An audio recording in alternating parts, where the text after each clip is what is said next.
नमस्कार दोस्तों, आज मैं लेकर आई हूँ राजा जनक की कथा।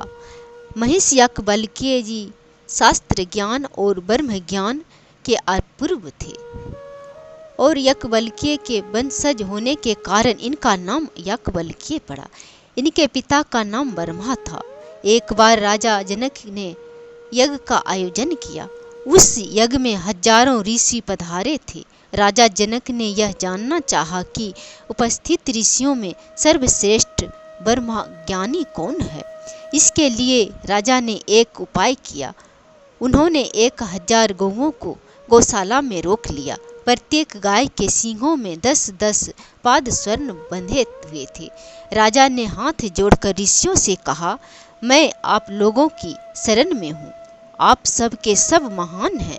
मैं चाहता हूँ कि आप लोगों में से जो सबसे बड़े ब्रह्मनिष्ठ हो वे इन गौओं को ले जाएं। सभी विद्वान थे, सभी ज्ञानी थे। प्रत्येक ने चाहा कि यह धन हमें मिले, किंतु किसी ब्राह्मण का साहस नहीं हुआ। तब महिष याज्ञवल्क्य ने अपने ब्रह्मचारी को आदेश दिया कि इन गौओं को हाँक ले चलो। यह सुनकर उपस्थित ब्राह्मणों में हलचल मच गई। सब कह रहे थे कि यह हमें सब में अपने को ब्रह्मनिष्ठ कैसे कह रहा है। जनक विदेहराज के अश्वसेन ने पूछा, याज्ञवल्क्य, क्या हम लोगों में तुम ही ब्रह्मनिष्ठ हो?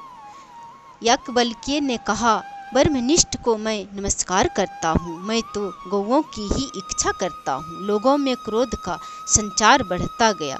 याज्ञवल्क्य ने प्रसन्नता के साथ कहा, आप लोग क्रोध न करें, जो चाहे मुझसे प्रश्न करें।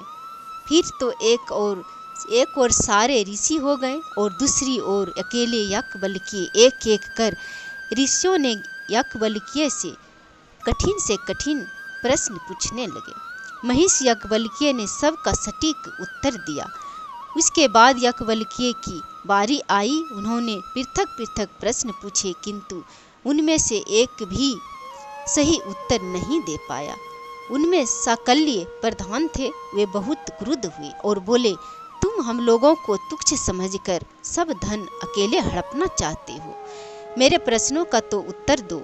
महिष याज्ञवल्क्य ने उनके सभी प्रश्नों का सटीक उत्तर दिया। याज्ञवल्क्य जी उत्तर देते जाते और साकल्य भिन्न प्रश्न पूछते जाते। तब याज्ञवल्क्य जी ने कहा, तुमने तो हजारों प्रश्न कर लिए, पर अब तुम मेरे एक प्रश्न का उत्तर दो। याज्ञवल्क्य जी के उस गहन प्रश्न का समाधान न हो सका, अतः साकल्य वहीं ढेर हो गए। तब सब लोग डर कर चुप हो गए। प्रश्नोत्तर समस्या के समाधान के लिए होना चाहिए, विवाद के लिए नहीं।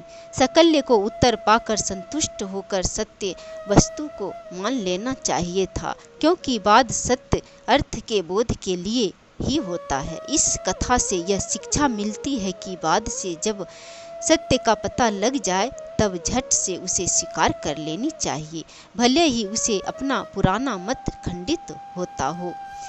यह कथा वायु पुराण में वर्णित है। कथा अच्छा लगे तो लाइक और शेयर करें। जय श्री हरि।